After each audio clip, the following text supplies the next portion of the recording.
Elizabeth Lehman, April 11th, 2019, Lincoln University at 8:10 in the morning, and I'm doing my sectioning video.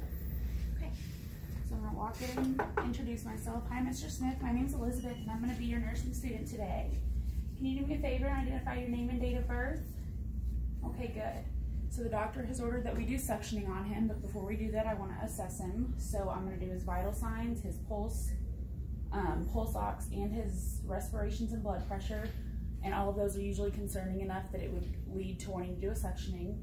I want to do a just general skin assessment. He has some blue tinge around his lips showing cyanosis, and I can audibly hear him wheezing or gargling. I'm going to listen to his lung sounds, and I would listen to 6 on the front, 2 on each side, and then 8 on the back. And like I said, those would sound concerning enough that we would want to go ahead and do the suctioning. So the doctor has ordered that we go ahead and do your suctioning. So first I'm going to start by providing privacy. And then I'm going to go ahead and don on non-sterile clean gloves. He does have oxygen on, so I'm going to want to over-oxygenate him by turning his oxygen up, as well as starting his suctioning. So I'm going to go ahead and turn his oxygen up and turn the suctioning on. I would want the suctioning, once I hold my finger over it, to be between 80 and 120, which it is. So that's ready for the sterile part. I have all of my supplies. I have my sterile water, which has not been opened within 24 hours. I have my sterile kit, which is up to date and doesn't have any water stains or anything. My sterile gloves, and I'm gonna go ahead and remove these after doing hand hygiene. And I have a towel just in case anything comes up. I'm going to raise his bed to a working height. And I would want it above my waist so I can maintain sterility.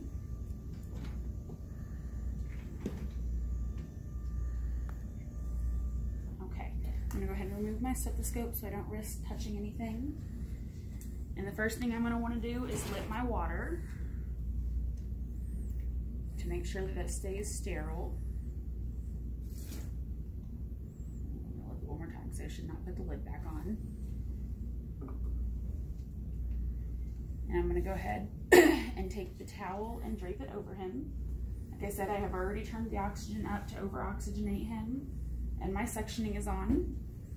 I'm going to go ahead and open my sterile catheter kit and grab on the bottom the sterile bucket to put the sterile water in. I'm then going to go ahead and pour that 6 inches above my field.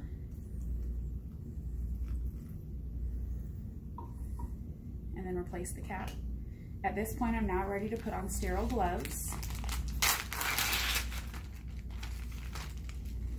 I'm going to go ahead and perform hand hygiene one more time.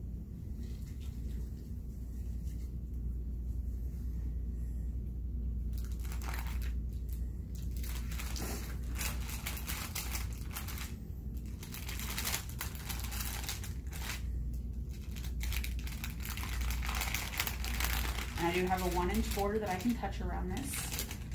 So I'm going to go ahead and start with my dominant hand, which is my right hand.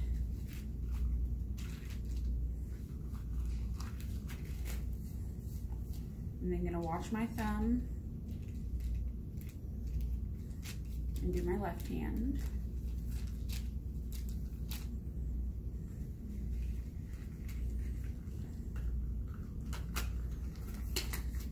This one I can now adjust it. Alright, so I'm now ready to go ahead and do the sterile suctioning. I'm allowed to break sterility with this hand in order to hook up the suctioning.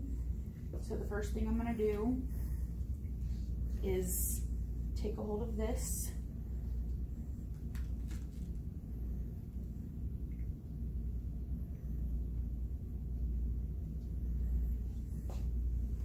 And hook up my suctioning.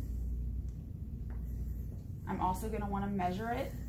And for measuring it, you're going to want to measure from his nose to his ear and from his ear to his throat. which would put me at 22, so that's how far I'm going to want to enter. I'm now going to remove his oxygen and go ahead and lube up my top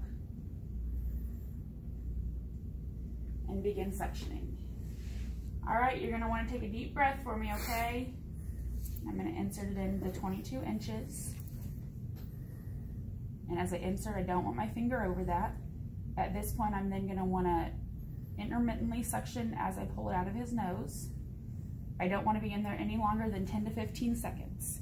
At this point, I would go ahead and replace his oxygen and wait about 30 seconds before I go again while I clean out my suctioning and lube it up again. I've waited 30 seconds, so I'm now gonna go ahead and remove his oxygen again and insert up to the 22 mark again, making sure my finger is not on the circle. And we're at 22, so I'm gonna intermittently, while I swirl, remove it from his nose. For this video purpose, I won't do another round, but you can do it up to 5 minutes, but no longer than that. So at this point, he's done with that, so I'm gonna go ahead and remove. I can break my sterility, and I'm gonna dispose of that. I did clean it out, so there's nothing left in here. I'm gonna turn his oxygen back down and turn the suctioning off, as well as lower his bed. So his oxygen is back down to what he was on before and the suctioning is off. I'm gonna remove the towel to clean him up. Place his bed back to the height that he would like it in.